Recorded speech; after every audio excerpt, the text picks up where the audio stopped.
بسم اللہ الرحمن الرحیم۔ میں ہوں سید سردار احمد پیرزادہ۔ آپ کو گرے زون وتھ سردار پیرزادہ میں ویلکم۔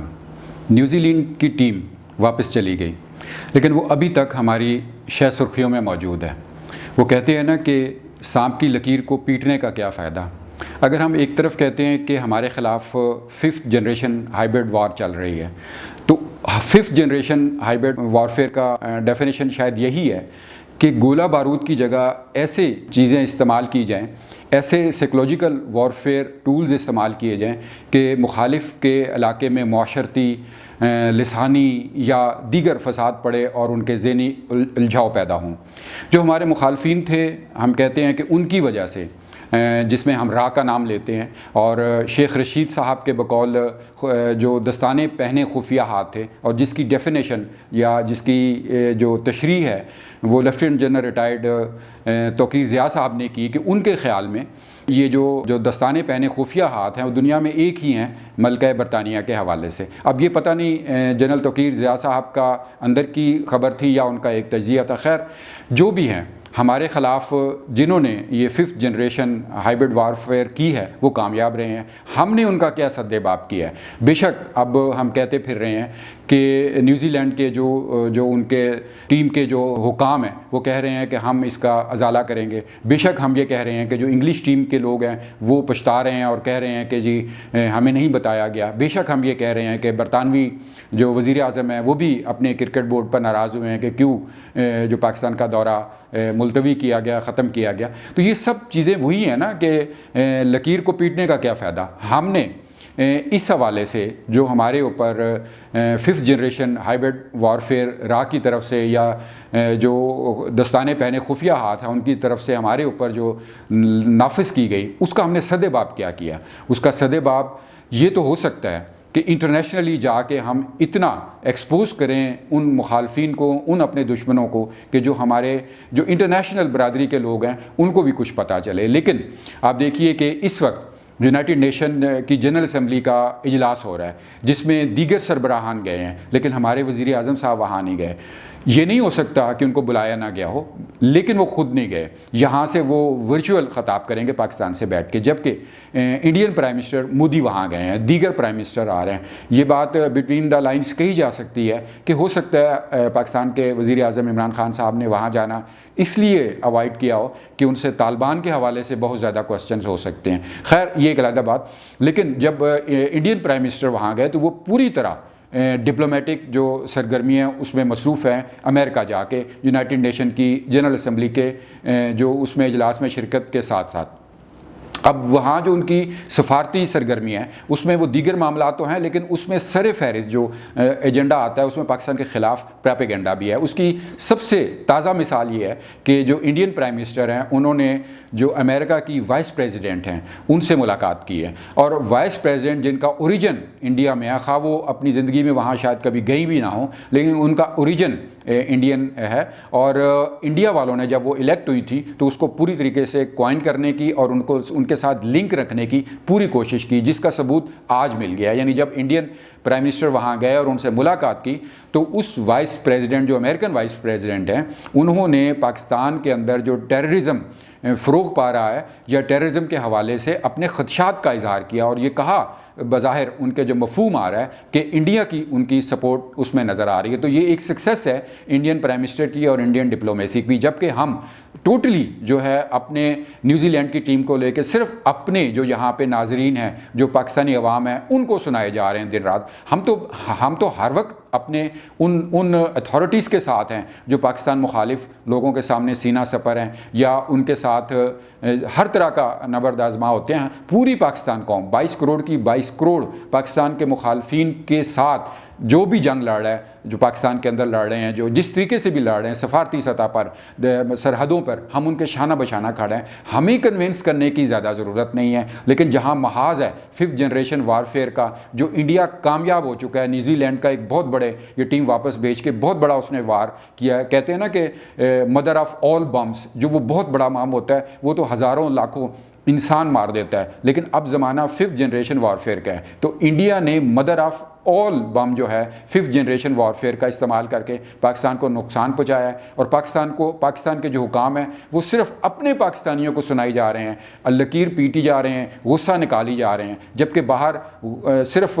وہ شاہ محمود قریشی صاحب گئے ہیں۔ شاہ محمود قریشی صاحب کے بارے میں تو شاید ہر ایک کی یہی رائے ہے کہ انہوں نے غلط اپنا پروفیشن چوز کیا ہے یا ان کو مل گیا ہے۔ وہ تو اصل میں ہالی ووڈ کے ایک بہترین ایکٹر ہو سکتے تھے لیکن سفارتکاری میں آ گئے ہیں۔ خیر، لیکن اگر ہمارے وزیر اعظم صاحب عمران خان صاحب یونائٹڈ نیشن کی جنرل اسمبلی میں جاتے، بہت زیادہ کاؤنٹر ہو سکتا تھا۔ وہ اپنی شخصیت کے اعتبار سے ان کی ایک سنی جاتی ہے بات، لوگ ان سے ملتے ہیں، وہ کنونسنگ ایک بات کر سکتے تھے، لیکن وہ نہ جانے کیوں نہیں گئے۔ یہ ایک بہت بڑا انہوں نے جو اپرچونٹی تھی وہ اس حوالے سے مس کی ہے۔ دوسری یہاں ایک بات میں چلتے چلتے ایک چھوٹی سی بات بتاتا چلوں اور ذکر کرتا چلوں، ایک آپ سمجھیے کہ ایک بات کا یہ تذکرہ ہے ایک حوالے سے کہ جو لاہور قلندر PSL کی جو فرنچائز ٹیمیں ہیں ان میں ایک لاہور قلندر بڑا معروف نام ہے۔ ان کے جو CEO ہیں رانا صاحب، ان کا حال ہی میں ایک بیان آیا ہے کہ جو نیوزی لینڈ کی ٹیم واپس گئی ہے اس سے پوری قوم افسردہ ہے، بے شک افسردہ ہے۔ انہوں نے ایک تجویز دی ہے کہ لاہور اور کراچی کا میچ کرایا جائے کرکٹ ٹیم، اس سے لوگوں میں ایک جو افسردگی ہے وہ ختم ہوگی۔ شاید جو رانا صاحب ہیں انہوں نے بہت زیادہ ریسرچ کیے بغیر صرف ایک آپ سمجھیے کہ پازیٹیو سینس میں یہ بات کر دی، لیکن اگر اس معاملے کو ریسرچ کیا جائے تو شاید یہ ایک خطرناک نتائج کا حامل معاملہ بھی ہو سکتا ہے، کیونکہ ہمارے ہاں اگر بغور دیکھا جائے، آن گراؤنڈ دیکھا جائے، بظاہر تو شاید ایسا لوگوں کو محسوس نہیں ہوتا، لیکن علاقوں میں بہت سے ایسے تناؤ موجود ہیں اور دوسرے کو قبول کرنے کی ایکسیپٹنس کی بہت کم گنجائش ہے۔ مثلا یہ اگر آپ دیکھیں رائٹرز کے حوالے سے دیکھیں، اگر لاہور اور کراچی کے رائٹرز کو دیکھیں تو ان میں بھی جب یہ پرسنلی بیٹھتے ہیں یا جب آف دی ریکارڈ باتیں کرتے ہیں تو اس حوالے سے ایک دوسرے کے خلاف کہہ لیجئے کہ بہت سی ایسے باتیں کی جا رہی ہوتی ہیں کہ جو کہ آن گراؤنڈ تو ہوتی ہیں لیکن بظاہر نہیں ہونی چاہیے۔ اس کے علاوہ دیگر شعبوں میں بھی چلے جائیں، میں ایک مثال دیتا ہوں، جب ایک زمانے میں 80 کی دہائی میں آپ کہہ لیجئے کہ پاکستان میں پرنٹ میڈیا اخبارات کا بہت زیادہ رجحان ہو گیا اور بہت زیادہ چھپنے شروع ہو گئے، جیسے آج کل چینل اور یوٹیوبس کی بڑی بھرمار ہے، تو اس زمانے میں جب لاہور کا اخبار چھپ کے کراچی جاتا تھا تو کراچی کے جو اہل زبان صحافی ہوتے تھے وہ اس میں سے زبان کی، جملوں کی اور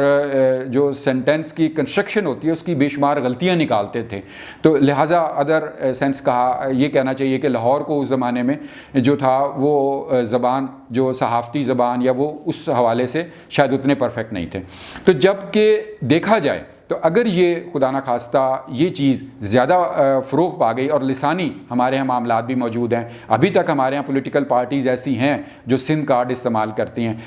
چونکہ میچ ہوتا ہے، میچ میں ہوم ٹیم کو یا اپنی ٹیم کو بہت زیادہ ابھارا جاتا ہے، اس کی تعریف کی جاتی ہے، اس کو بیک اپ کیا جاتا ہے، تو ایموشنلی دونوں طرف بہت ہائی ہوں گے۔ جب یہ ایموشنلی چارج کراؤڈ جب سوشل میڈیا پہ آئے گا، یہ ٹرول ایک دوسرے کے سامنے آئیں گے تو نہ جانے یہ معاملات کہاں سے کہاں نکلتے چلے جائیں اور ایک تناؤ مزید جو آن گراؤنڈ ہے، جو دباؤ ہے وہ سامنے آ جائے، اور اس حوالے سے بھی خطرناک ہے چونکہ ہمارے مخالفین اس وقت اس کی ہر وقت تاڑ میں رہتے ہیں کہ پاکستان میں کیسے لسانی فرقہ واریت کے اور علاقائی جو ہیں وہ فسادات کروائے جائیں، خدا نخواستہ۔ تو لہٰذا اس چیز کو اوائڈ کرنا چاہیے، ایسی کسی بھی تجویز کو علاقے کے اعتبار سے۔ اگر یہ کہے کہ یورپ میں بھی تو شہروں کے یا علاقوں کے میچ ٹیموں کے ہوتے ہیں، تو اس میں تو ایک تو بات یہ ہے کہ وہاں کے بالکل وائلنس بھی ہوتی ہے، لیکن وہاں لا اینڈ آرڈر اور دوسرے معاملات اتنے کنٹرولڈ ہیں، اور سب سے اہم بات وہاں لسانی فسادات کرانے والے اور دوسرے ملکوں میں زہر گھولنے والے شاید اس طرح نہیں ہیں جس طرح ہمارے ہمسائیگی میں موجود ہیں۔ ایک اور بات میں کرتا چلوں، لاہور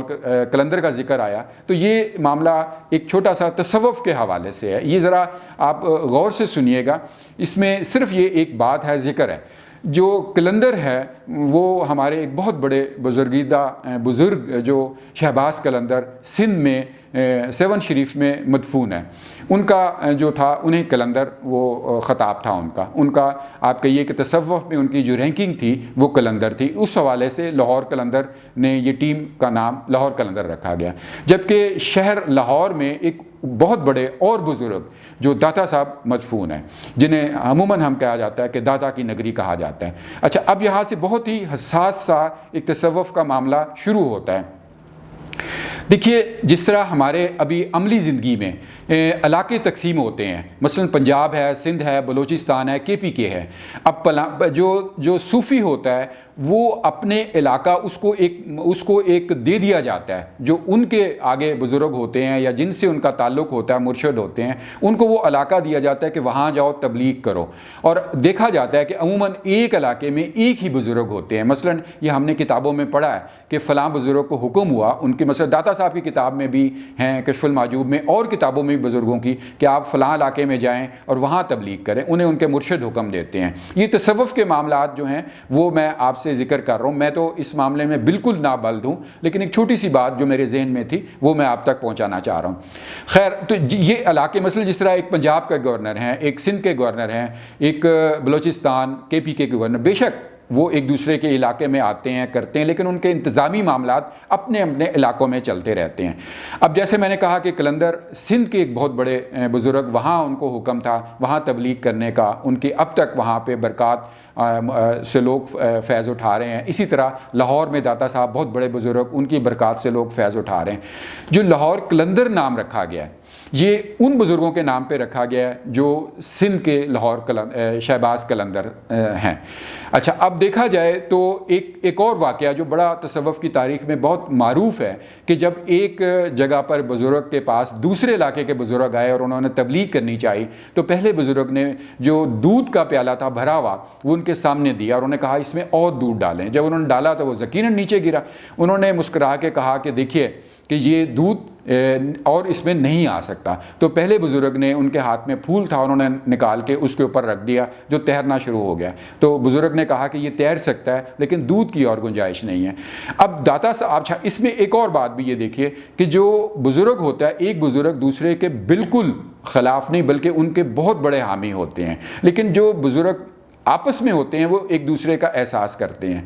داتا صاحب لاہور کے بزرگ ہیں، شہباز قلندر جو ہے وہ سندھ کی دھرتی میں مدفون ہے۔ اب اگر لاہور جس طرح قلندر نام رکھا گیا ہے تو یہ کہا جائے کہ سندھ کے جو بزرگ ہیں داتا صاحب کی نگری میں آ کے ان کا نام رکھا گیا۔ اس میں داتا صاحب کے حوالے سے تو شاید اگر تصوف کی بات دیکھی جائے تو زیادہ کوئی معاملات نہیں، لیکن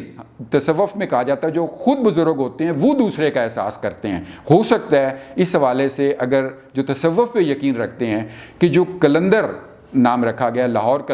قلندر جو شہباز قلندر ہیں یا جو وہ بزرگ ہیں ان کی طرف سے کوئی احساس ہو کہ داتا صاحب کی نگری میں میرا نام کیوں رکھا گیا، وہاں انہی بزرگوں کے حوالے سے نام رکھا جانا چاہیے تھا۔ ایک اور بات بھی اس حوالے سے لوگ کہتے ہیں کہ اب جب سے یہ لاہور قلندر نام رکھا گیا ہے، لاہور قلندر کو کوئی کامیابی حاصل نہیں ہوئی۔ اس کی وجہ بھی شاید کوئی اس میں آن گراؤنڈ سائنٹیفک تو بیان نہیں کی جا سکتی۔ بہرحال یہ ایک چھوٹا سا تصوف کا معاملہ تھا کہ ہمارے نزدیک، تصوف کے نزدیک ہر بزرگ بہت اہم ہے اور بہت اہمیت رکھتا ہے۔ آخر میں یہی کہ جو ہمارے حکام ہیں وہ نیوزی لینڈ کا واقعہ ہو، کشمیر کا واقعہ ہو یا کوئی اور ہو، وہ صرف اپنے جو 22 کروڑ عوام ہیں ان کو مخاطب کرتے ہیں۔ انٹرنیشنلی جا کر وہ ایکٹیویٹی ان سے نہیں ہو پاتی یا نہیں کر پاتے جس کا رسپانس پراپر آنا چاہیے۔ اسی لیے شاید 5th جنریشن وارفیئر میں جو ہمارے مخالفین ہیں وہ آگے جا رہے ہیں اور نیوزی لینڈ کو واپس انہوں نے اپنے کمالات کے ذریعے واپس بھجوا دیا اور پاکستان اب تک لکیر پیٹ رہا ہے۔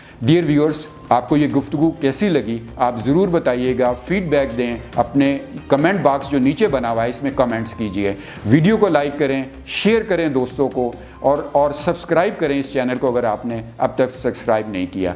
God bless Pakistan.